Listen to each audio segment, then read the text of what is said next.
هي الحلقات تحفظني بآيات من القرآن، هي الحلقات تملأني بحب المصطفى العدنان، هي الحلقات تحفظني بآيات من القرآن، هي الحلقات.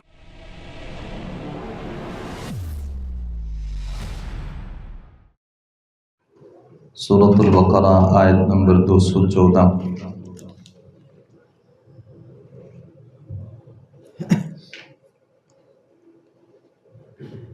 اعوذ باللہ من الشیطان الرجیم،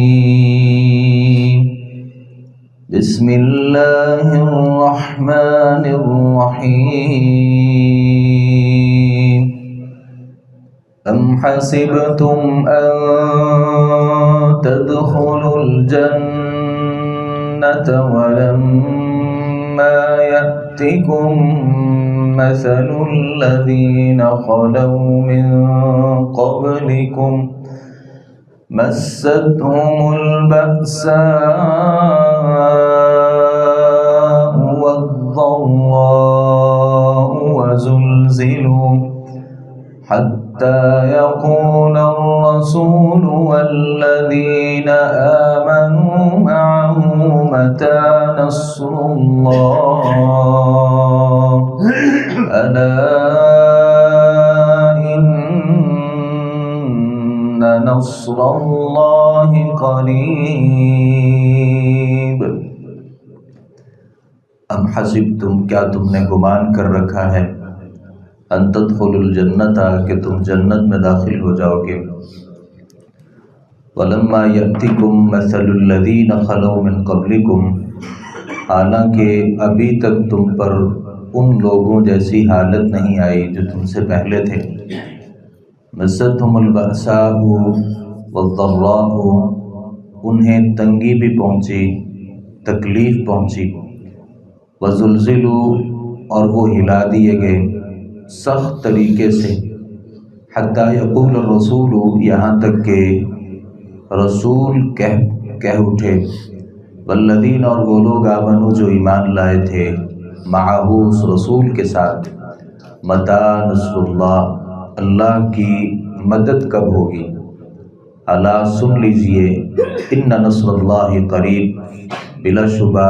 اللہ کی مدد بہت قریب ہے۔ اللہ تعالیٰ نے اس آیت مبارکہ میں ارشاد فرمایا، کیا تم نے یہ گمان کر لیا ہے کہ تم جنت میں بغیر کسی تکلیف کے اور بغیر کسی آزمائش کے ہی داخل کر دیے جاؤ گے، جبکہ تم سے پہلے کچھ ایسے لوگ بھی تھے جنہیں بہت سی تنگیاں پہنچیں، بہت سی تکالیف پہنچیں، اور اس قدر ان کے لیے مشکلات کھڑی کی گئیں کہ رسول کو کہنا پڑا، متی نصر اللہ، اللہ کی مدد کب آئے گی؟ تو اللہ رب العالمین فرماتے ہیں اللہ کی جو مدد ہے وہ بہت قریب ہے۔ مدینہ میں ہجرت کے بعد جب مسلمان مشرکین کی طرف سے، منافقین کی طرف سے اور یہودیوں کی طرف سے مسلمانوں کو بہت سی مشکلات کا سامنا کرنا پڑا۔ کچھ مسلمان ایسے تھے جو دل برداشتہ ہو گئے اور وہ یہ کہنے لگے کہ جب سے ہم نے، چونکہ مسلمانوں میں کچھ منافقین بھی تھے، کہ جب سے ہم نے اسلام قبول کیا ہے ہمیں ہمارے گھروں سے نکال دیا گیا، جب سے اسلام قبول کیا ہے ہمیں کھانے کے لیے کوئی چیز میسر نہیں ہے، اور جب سے اسلام قبول کیا ہے اور ہجرت کی ہے پے در پے کافروں کے مسلمانوں کے اوپر حملے ہیں اور ہم ہمیشہ کے لیے جنگ میں دھکیل دیے گئے ہیں۔ تو جب یہ مسلمانوں میں کچھ ایسے لوگوں کے شکوے بڑھے تو اللہ رب العالمین نے کہا کہ تم نے یہ سمجھ لیا ہے کہ اللہ بغیر کسی آزمائش کے تمہیں جنت میں بھیج دے گا، اور سورۃ العنکبوت میں اللہ رب العالمین نے ارشاد فرمایا کہ تم نے یہ سمجھ لیا ہے کہ تم جنت میں چلے جاؤ گے اور تمہاری آزمائش بھی نہیں ہوگی، آزمائش ہوگی تب اللہ رب العالمین آپ کو جنت میں بھیجے گا۔ نبی کریم صلی اللہ علیہ وسلم ایک دفعہ کعبہ کی دیوار کے ساتھ ٹیک لگائے بیٹھے تھے، تو خباب رضی اللہ عنہ نبی کریم صلی اللہ علیہ وسلم کے پاس تشریف لائے اور کہا، اللہ کے نبی آپ اللہ سے دعا کیوں نہیں کر دیتے؟ یہ کافروں کی طرف سے ہمارے لیے بہت سی مشکلات ہیں۔ کبھی نبی کریم صلی اللہ علیہ وسلم صحن کعبہ میں نماز کے لیے کھڑے ہوتے اور آپ سجدے میں جاتے تو آپ کے اوپر عقبہ بن ابی معیط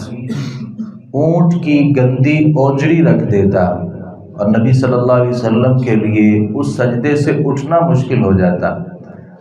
فاطمہ رضی اللہ عنہ کو بتایا گیا تو وہ بھاگی ہوئی تشریف لائیں اور نبی صلی اللہ علیہ وسلم سے اس گندی اوجری کو اٹھایا۔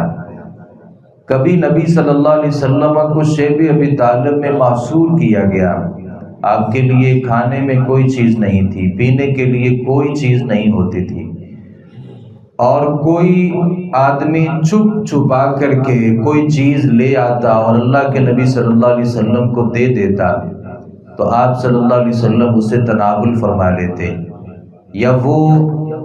درختوں کے پتوں پہ گزارا کرتے۔ اور کبھی کوئی مسلمان ہونے کی کوشش کرتا کوئی آدمی تو اس کے اوپر سخت قسم کے مظالم ڈھائے جاتے، وہ بلال حبشی رضی اللہ عنہ ہو یا کوئی اور صحابی رسول ہو، وہ سمیہ بنت خنات جنہوں نے اسلام کے لیے اللہ کے راستے میں سب سے پہلے اپنی شہادت کو پیش کیا، یا وہ آل یاسر ہوں، تو یہ مشکلات بہت زیادہ تھیں۔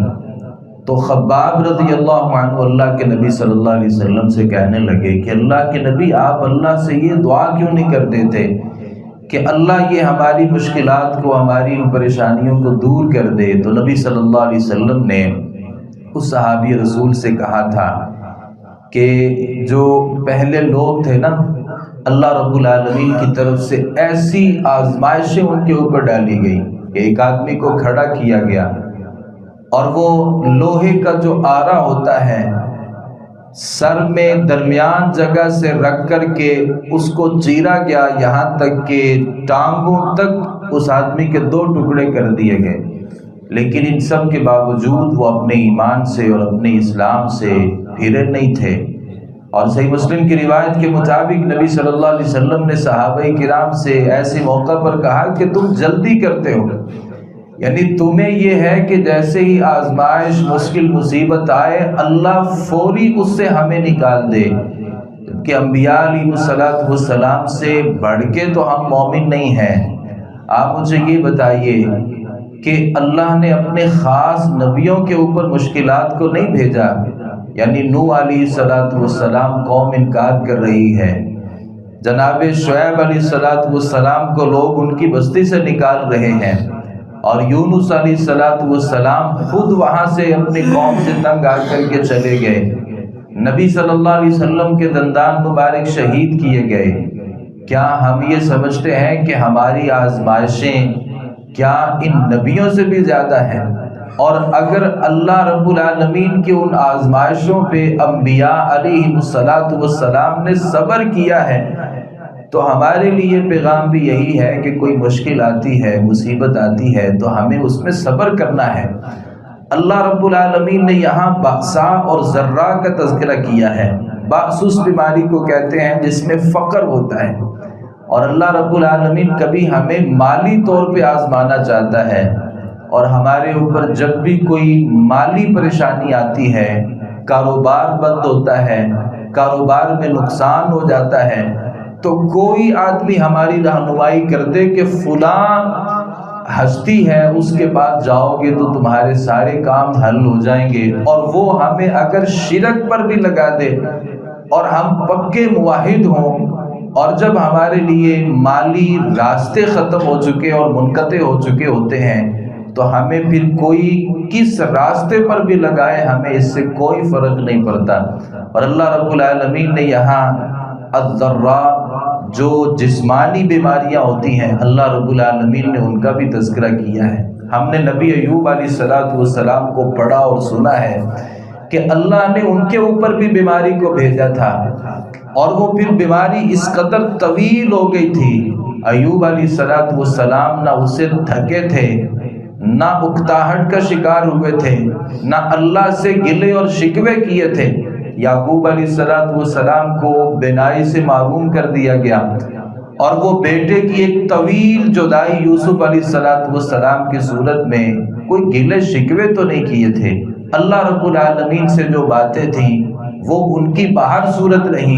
لیکن کوئی گلے شکوے نہیں ہوئے، اسلام کو چھوڑا نہیں۔ تو کوئی مشکل آتی ہے، کوئی مصیبت آتی ہے، وہ مالی طور پہ ہو سکتی ہے، جسمانی طور پہ ہو سکتی ہے، اپنے آپ کو ہمیشہ